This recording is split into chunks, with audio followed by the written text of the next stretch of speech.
many years ago, 2004, January 7th. I'll never forget. I was in business school then, but I was home. And I was studying.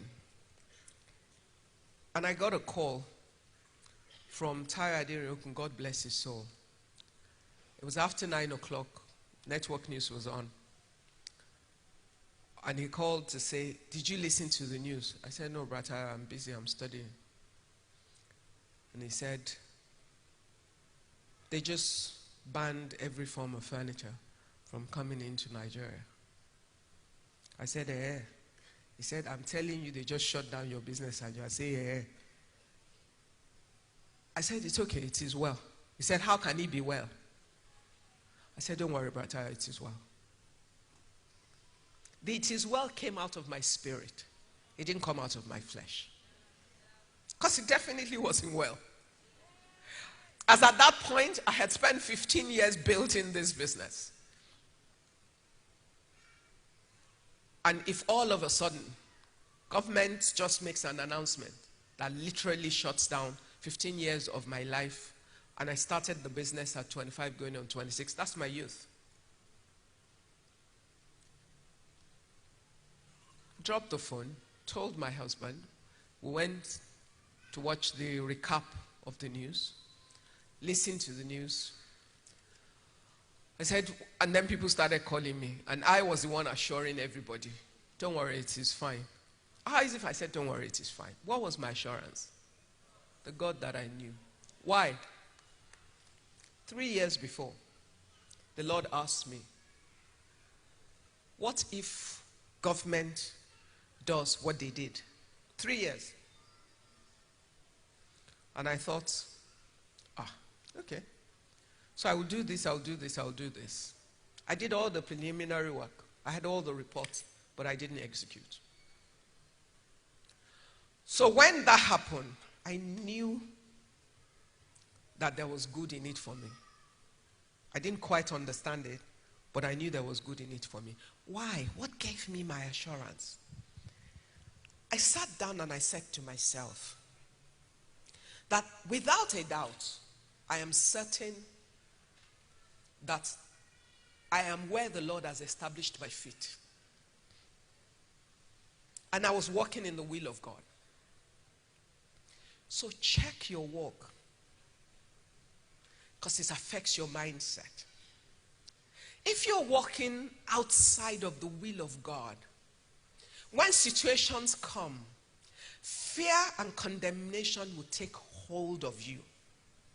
You're going to think about the things you're doing that are outside of God.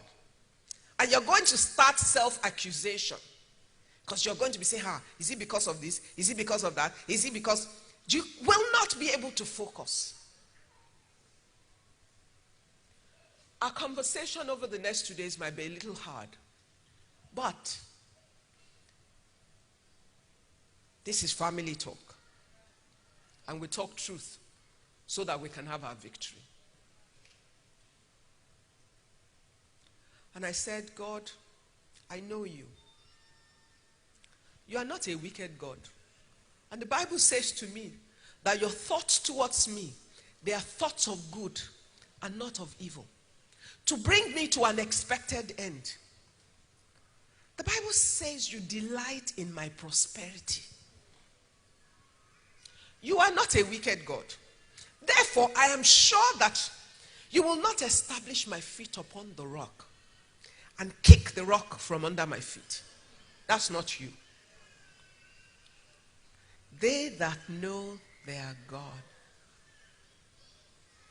Because in the time of crisis is when you need victory. You cannot have victory except you're at war. So the war is not the problem. The challenges are your bread. They're consumables. Why are they bread? Because there's nothing sweeter than victory. And you cannot have victory without battle. So we cannot be battle afraid, but we must be battle ready. And for you to have victory, you must be empowered and equipped for the moments you have not even seen. But that you know that the one that looks after you has seen it ahead of time.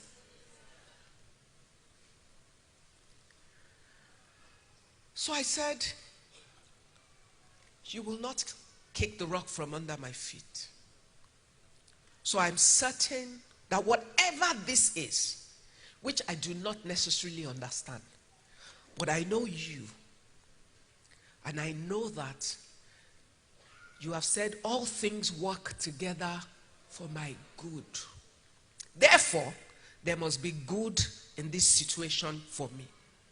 Now, the difference between narrowing down to the point where I decide that there's good in it for me, or the alternative, where I panic and see what I consider as destruction of 15 years of work, of multiple businesses built, of hundreds of people employed, of value created in the economy, can give me a heart attack if I had no understanding.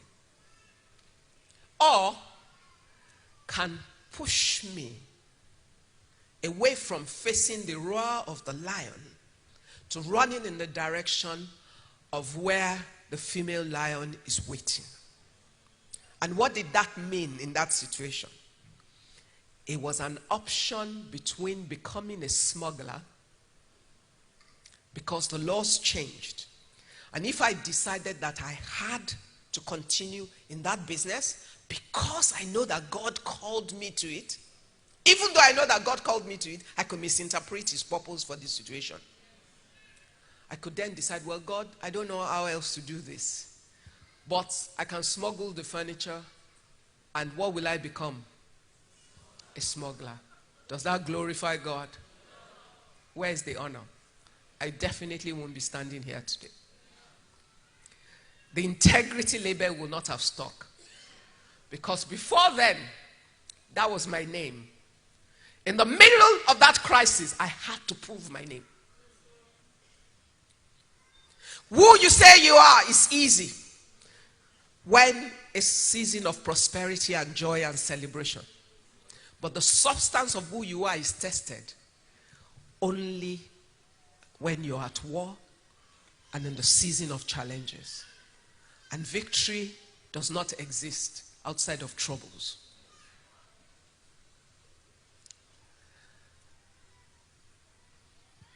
So I took my position with God and said, that good that is in this that I can't clearly see now, I know that you will show me the way.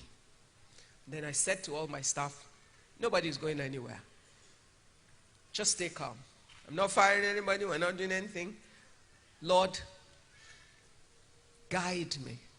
Open my eyes to see and lead me every step of the way, day by day. January this year, that same Chair Center group became 30 years old.